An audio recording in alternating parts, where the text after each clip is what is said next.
Baiklah, Assalamualaikum warahmatullahi wabarakatuh. Kali ini aku akan jelasin gimana sih cara ngolah eh, data penelitian akuntansi kuantitatif dengan menggunakan aplikasi statistik yaitu Stata ya.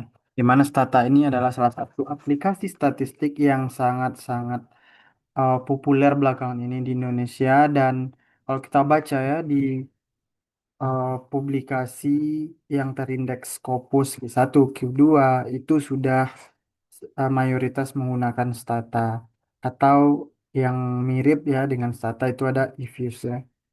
Oleh karena itu banyak perguruan tinggi ternama di Indonesia itu mengajarkan Stata seperti itu untuk pengolahan data statistiknya. Oke, tanpa berlama-lama aku akan coba jelasin bagaimana caranya khususnya untuk konteks skripsi atau tesis ya. Nah, tentu saja langkah pertama adalah kita memasukkan eh, file data kita ke Stata. Caranya gimana? File, kemudian import, kemudian Excel ya. Nah, oleh karena aku udah coba masukin tadi, kemudian udah aku simpan juga ke eh, bentuk data Stata ya, maka aku langsung bisa gunain. Nih, aku clear dulu terlebih dahulu ya. Kemudian aku langsung bisa open di sini. Open, kemudian aku mau gunain data ini, langsung saja di open. Nah, ini terbuka ya, sudah terbuka. Nah, gimana cara nentuin terbuka atau terbaca oleh Stata? Ini ya, bisa dilihat dari variabel yang muncul di sini. Oke, biasanya langkah pertama adalah kita set data kita. Nah, kebetulan ini adalah data panel ya, maka kita akan set data kita ini terbaca oleh Stata sebagai data panel. Caranya dengan cara XTset, kemudian perhatikan di sininya komennya, kemudian year ya, year. Mengapa demikian? Karena data Stata itu sejatinya adalah data yang terdiri dari gabungan antara data cross section dengan data time series seperti itu. Artinya data yang terdiri dari banyak perusahaan dan banyak tahun seperti itu. Nah, ini sudah terbaca sebagai data Stata ya. Maaf, data panel ya. Panelnya unbalanced panel gitu. Di lain kesempatan kita akan bahas unbalanced panel dan balanced panel ya. Sekarang kita fokus membahas bagaimana caranya dulu. Nah, langkah selanjutnya adalah biasanya penguji atau pembimbing itu meminta untuk uh, mengubah atau membuat data kita itu tidak terlalu uh, memiliki jarak yang jauh ya antara yang terkecil dengan yang terbesar di semua variabel kita. Artinya, ada kalanya kita diminta untuk melogaritma natural salah satu variabel kita. Nah, dalam konteks ini kita akan ln kan atau logaritma natural variabel y ya. Caranya bagaimana? Gen log y sama dengan ln dalam kurung. Kita klik saja di sini ya, perhatikan di sini. Oke, kemudian nah sudah muncul itu variabel logaritma natural y. Nah, oleh karena saya sudah ln-kan dua tadi ya di sini. Nah, ini sama saja ya, ketiga-tiga ini sama saja.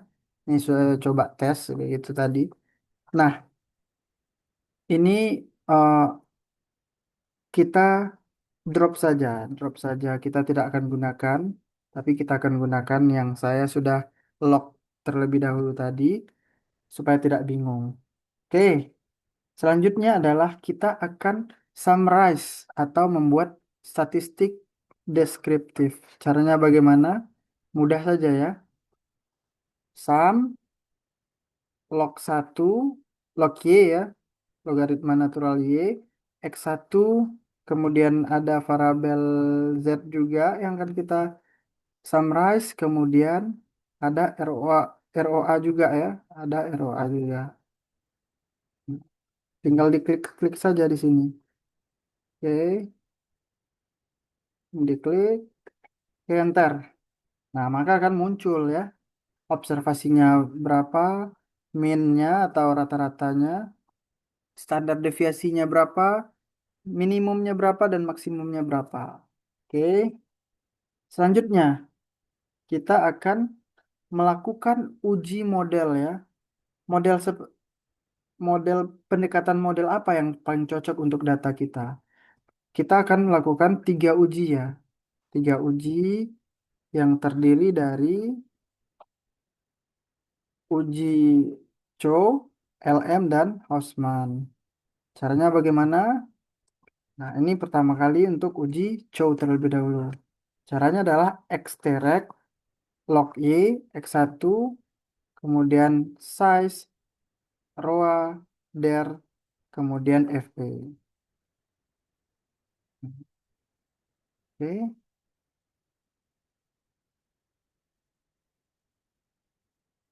ini lampirannya nanti ya. Oke, lang- langsung saja di enter. Nah, lihat di sini ya, probability besar F-nya itu 0,000, artinya lebih kecil daripada 0,05. Nah, kesimpulan sementara kita setelah uji coba itu, model penelitian ini harus menggunakan metode FE, Fixed Effect Model. Nah, lanjut, kita akan uji LM ya. Uji LM itu dengan cara XT rect log Y X1 size ROA der, RE. Kemudian ini yang dimaksud dengan uji LM-nya. XT test 0 ya. Kita lihat probability C bar 2 0,0000. Artinya lebih kecil lagi daripada 0,05. Maka kesimpulan kita adalah menggunakan model RE. Kita lanjutkan ke uji Hausman ya. Uji Hausman ini yang cukup panjang ya. Kita terlebih dahulu regresi FE, kemudian kita estimate store FE, artinya untuk menyimpan atau stata mengingat ya. Kita sudah meregresi FE, kemudian RE ya, bedanya cuma di sini. Kemudian estimate store untuk menyimpan, kemudian barulah kita lakukan Hausman testnya. Hausman test. Oke. Hausman FERE. Maka ditemukan maaf, prof probability C2-nya itu 0,000. Maka kesimpulan akhir dari uji model kita adalah FE ya. Oke.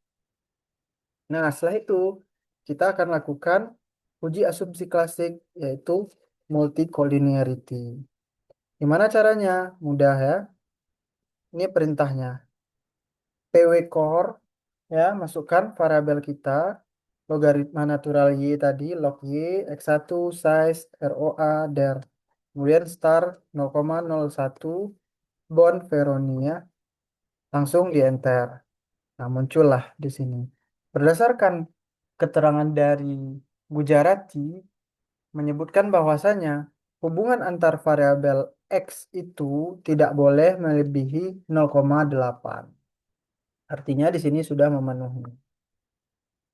Lanjut, kita akan uji heterokedastisitas. Gimana caranya? Mudah ya. Kalau di stata itu sangat mudah.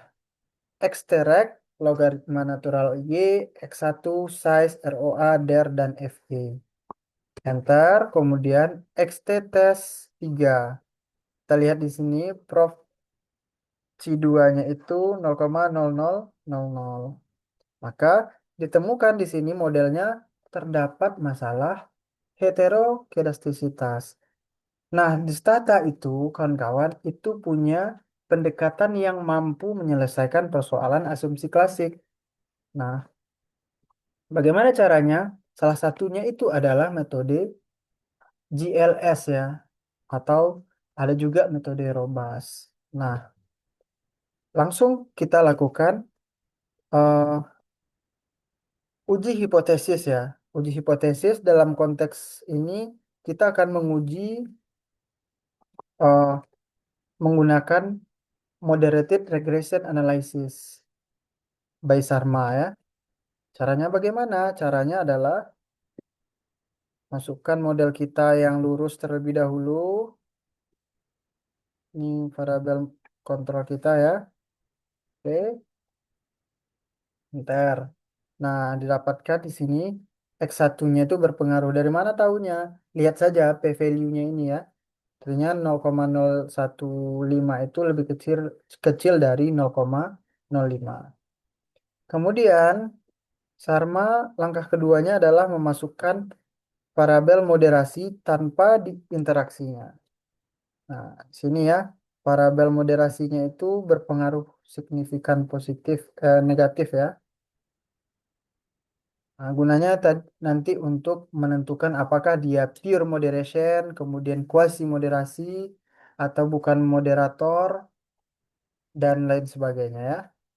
Terakhir adalah memasukkan interaksinya. Nah, inilah ya yang dilakukan untuk menguji moderated regression analysis dengan menggunakan stata. Nah, seperti yang saya bilang tadi, kita akan tetap bisa menguji hipotesis walaupun terdapat masalah heterokedastisitas ya. Buktinya apa? Di sini kita lihat ketika kita menggunakan XTJLS, maka kita lihat di sini panel data kita itu homokedastistik ya. Homo homoskedastik ya, artinya tidak ada masalah heterokedastisitas dan masalah autokorelasinya juga sudah tidak ada. Ini terlihat di sini ya. Oke, demikian ya. Semoga bermanfaat bagi teman-teman yang sedang skripsi atau tesis. Semoga eh, dilancarkan dan segera tamat ya. Demikian, Assalamualaikum warahmatullahi wabarakatuh.